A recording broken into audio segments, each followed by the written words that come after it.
लग 5 दिसंबर को सूरत में वीर सावरकर को भारत रत्न देगी हिंदू महासभा। क्रांतिकारियों का सम्मान यदि राष्ट्रद्रोह है तो हमें सजा भी स्वीकार है। वीर सावरकर जी को भारत रत्न देने की मांग लंबे समय से उठाई जा रही है और राजनीतिक फायदे के लिए चुनाव के पहले हर बार उनका नाम भारत रत्न के लिए उछाला जाता है, परंतु देने की मानसिकता शासन में नहीं है।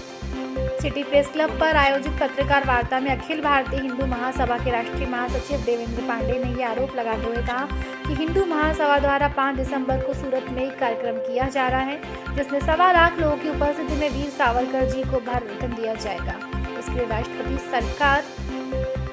इसके लिए राष्ट्रपति प्रधानमंत्री सहित सभी लोगों को निमंत्रण पत्र भेजा गया है। वीर सावरकर जी को भारत रत्न देने की लगातार अनुरोध की उपेक्षा का परिणाम है कि कार्यक्रम हो रहा है।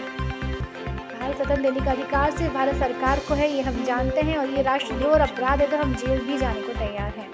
आपने पूर्व में दिए गए भारत रत्न की कई मांगों पर भी आपत्ति उठाई और कहा कि mother Teresa, Nelson Mandela, Abdul Gaffar, Nanaji Deshmukh, इन लोगों का भारत के निर्माण में कोई योगदान नहीं है और इससे तो कई तो भारतीय मूल के भी नहीं है। भारतीय जनता पार्टी ने ही वीर सावरकर जी को भारत रत्न देने की मांग उठाई थी और अब वही इसे पूरा करने पीछे हट रही है।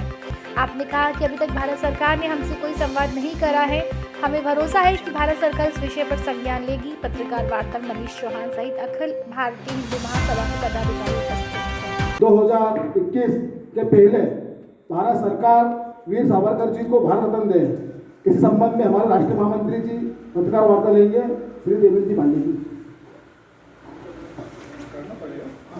लोगों का परिचय ये होता है कि उसके दिमाग में कुछ न कुछ अलग करने की ललक होती है, क्रिएटिव माइंड होता है।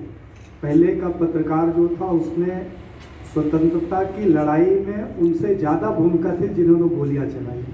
अभी जब हम यहाँ आए तो माइक नहीं था, तो किसी ने चर्चा की तो मैंने देखा कि हमारे 2 साथियों ने तार ढूंढी, माइक ढूंढा, स्पीकर ढूंढा और उसको लगाकर चालू कर दिया। मतलब दिमाग में ये बात है कि ये बात कैसे। भारतीय जनता पार्टी में एक बात चल रही है कि सावरकर जी को भारत रत्न दिया जाए, क्योंकि वो महान देशभक्त थे। हिंदू महासभा देशभक्तों का संगठन है, तो हम लोग तो हमेशा चर्चा करते रहते थे, मांग करते रहते थे कि सावरकर जी को भारत रत्न मिलना चाहिए। लेकिन महाराष्ट्र विधानसभा चुनाव के पहले देश के माननीय प्रधानमंत्री नरेंद्र मोदी जी ने घोषणा की थी कि सावरकर जी को भारत रत्न दिया जाए। लंबा समय दे दिया, कोई सुनवाई नहीं।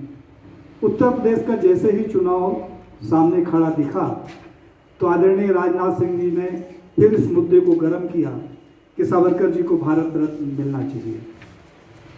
भारत रत्न देने का अधिकार भारत सरकार के पास है। भारत रत्न देने की पैरवी का अधिकार भी सरकार के पास है।